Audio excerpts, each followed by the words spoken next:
네, 이렇게 타이완에 또다시 긴장이 몰려오고 있습니다. 네, 미국이 타이완 해협에 군함을 통과시킬 것이라고 예고를 했는데도 앞선 리포트에서 보신 것처럼 중국 전투기가 연일 중간선을 침범하고 있습니다.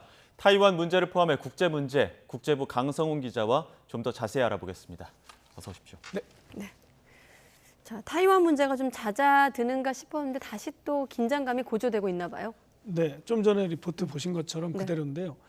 좀 다른 점은 과거처럼 봉쇄나 미사일 발사는 없지만 네. 중간선을 계속 넘는다는 게 완전히 달라진 겁니다.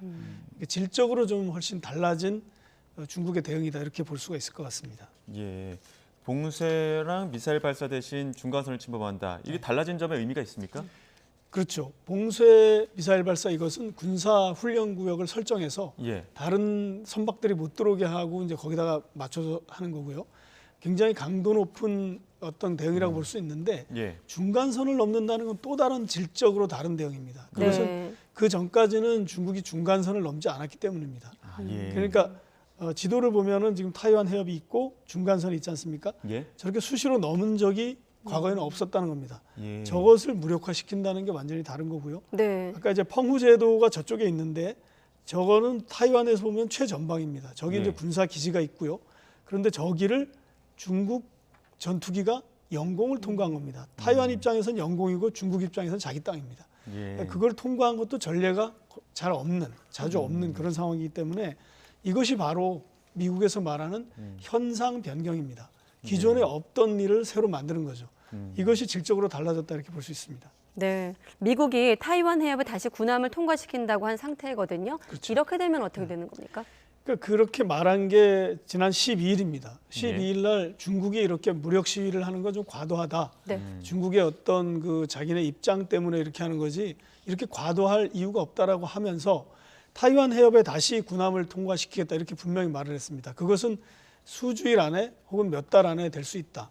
그러면 지금이 8월이니까 9월이나 10월이 될 수 있다는 얘기죠. 예. 말하자면 아까 그 중간선 쪽으로 미국 군함을 보내겠다는 그런 뜻입니다. 쉽게 예. 말하면. 그런데 그것을 얘기한 상태에서 이번에 다시 미국 의원들이 들어갔고 중국이 또 중간선에다가 군함과 전투기를 보냈고 그중에 전투기는 30대 가운데 15대가 중간선을 넘는 것을 또 했죠. 일상화됐다는 그런 얘기입니다. 예. 펠로시 의장 타이완 방문 후에 지금 후폭풍이 계속되고 있는 상황입니다. 미국 내에서는 비판적인 여론도 있다고는 하는데 전반적인 여론은 어떻습니까? 그 전체적으로 그 뭐 워싱턴 포스트나 뉴욕 타임스 이런 유력 일간지는 시의적절하지 않았다라고 얘기를 했지만 네. 예. 실제로 유권자들, 일반 유권자들의 반응은 나쁘지 않았다 이렇게 볼 수 있습니다. 지난 9일이죠. 화요일 날 로이터와 입소스라는 여론조사 기관에서 바이든 대통령의 국정수행 지지도를 조사했습니다. 예. 40%로 올랐습니다. 그 전보다 많이 올랐고 굉장히 기분 좋은 얘기죠. 바이든 대통령 측에서는. 예. 근데 그 당시 물론 뭐 반도체 산업 육성법, 인플레이션 감축법 이런 것들이 통과가 돼서 예. 인기가 좀 올라가긴 했지만 적어도 이 펠로시 방문이 그렇게 언론의 비판을 받았던 것만큼 여론조사에 나쁜 영향을 주지 않았다. 예. 그런 것을 볼 수 있죠. 뭐 중국도 또 강경하게 나오기 때문에 이 문제가 계속 나올 거라고 생각이 됩니다. 네. 이번에 우리 시각도 한번 보겠습니다. 타이완 문제에 대해서 우리 정부도 강압에 의한 현상 변경은 안 된다 이런 입장인데 여기에 대한 중국 반응까지 한번 보면요.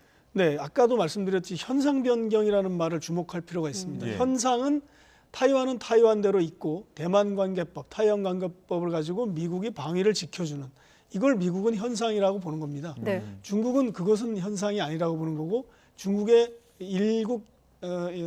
하나의 중국 원칙이 현상이라고 보는 거죠. 서로 충돌하는 지점인데 예. 우리나라가 이에 대해서 강압에 의한 현상 변경은 안 된다. 이렇게 표현을 박진애 외교부 장관이 했습니다. 네. 우리나라 입장을 좀 공개적으로 얘기한 건데요. 우리나라 입장에서는 타이완이 해상 공급로고 또 무역로입니다. 중요한. 그렇기 때문에 그것을 지키기 위해서 우리나라도 중요하다고 했지만 예. 기존에 없던 입장이죠. 예. 그렇기 때문에 중국에서는 지난 9일 한중 외교장관 회담이 칭다오에서 열렸을 때 이 중국의 왕이 부장이 얘기를 했습니다. 내정 간섭을 하면 안 된다. 예. 이걸 두고 한 얘기입니다. 예. 그리고 이런 우리나라의 어떤 대응이 작년 5월 한미 정상회담의 공동 성명에서 처음 이 타이완 문제가 언급된 이후 네. 계속 수위가 올라가고 있죠. 지금은 거의 미국이 쓰는 용어 강압에 의한 현상 변경 안 된다 이런 말까지 하고 있는 겁니다.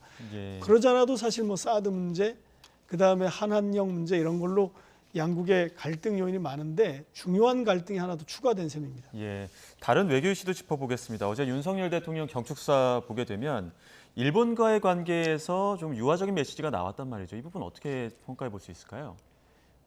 기존의 어떤 이 한일 관계가 좀 예. 풀려야 된다라는 요구는 많았죠, 사실. 예. 근데 이제 윤 대통령 입장에서는 이걸 이렇게 해석했습니다. 일본은 자유를 위협하는 도전에 맞서서 함께 힘을 합쳐야 하는 이웃이다.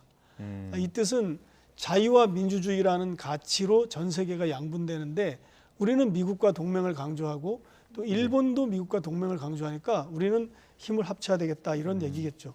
그다음에 98년에 있었던 김대중 오부치 공동선언을 계승하겠다 이런 얘기도 했고요. 좀 일본 문제를 좀 적극적으로 풀어보겠다 이런 의지가 강력히 담겨 있는 그런 연설이었습니다. 예. 네. 자, 어제 연설에서 과거사 문제는 어떻게 언급됐습니까?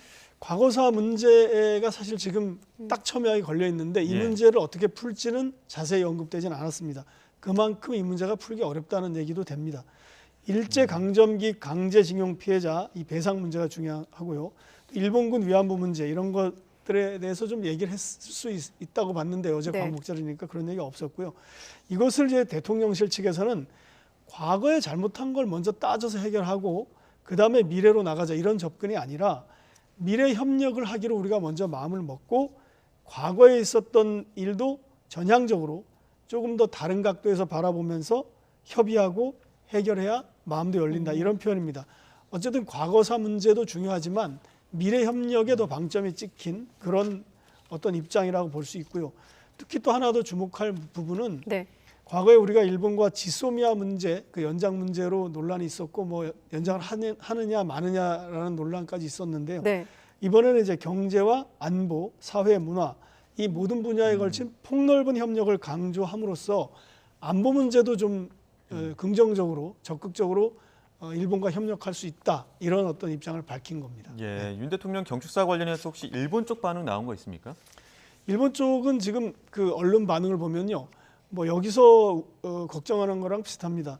관계 개선 의지는 긍정적으로 평가하지만 구체적인 해법이 아직 미진하고 실행 가능성이 있는지가 의문이다. 이런 언론들의 보도가 많습니다. 이 요미우리 신문의 보도를 보면요, 미래 지향의 토대에서 관계 개선의 의지를 평가한다. 그러나 지지율이 조금 낮은데 예. 실행력이 과연 있을까? 이런 문제를 제기하는 겁니다. 특히 이제 지금 가장 중요한 문제라고 말씀드린 것이 그 현금화라는 문제. 예. 그러니까 일본 강제징용의 가해 기업인 미쓰비시 중공업이 가지고 있는 한국 내에 자산이 있습니다. 예. 네. 이것을 우리가 매각해서 그걸 회복할 수 있다는 거죠. 피해를 이제 복구받을 수 있다는 건데 예. 그것을 이제 하는 것이 사실 임박해 있습니다. 이런 상황에서 이 문제를 풀기가 쉽지 않을 겁니다. 예를 들어서 그 피해자 입장에서는 이거보다는 일본의 어떤 진정한 사과 이런 걸 요구하는데 우리의 어떤 피해자 이런 요구에 대해서 일본의 기업들은 만나주지를 않는 겁니다. 대화 네. 자체를 하고 있지 않은데 일본 언론에서는 한국 정부가 이걸 좀 적극적으로 설득하고 이 강제 매각 이 부분을 동결하는 것을 한국 정부가 위에서 움직일 필요가 있다. 이런 표현을 쓰고 있습니다. 예. 네. 알겠습니다. 오늘은 여기까지 듣겠습니다. 자, 국제부 강성훈 기자와 함께했습니다. 네, 잘 들었습니다. 네.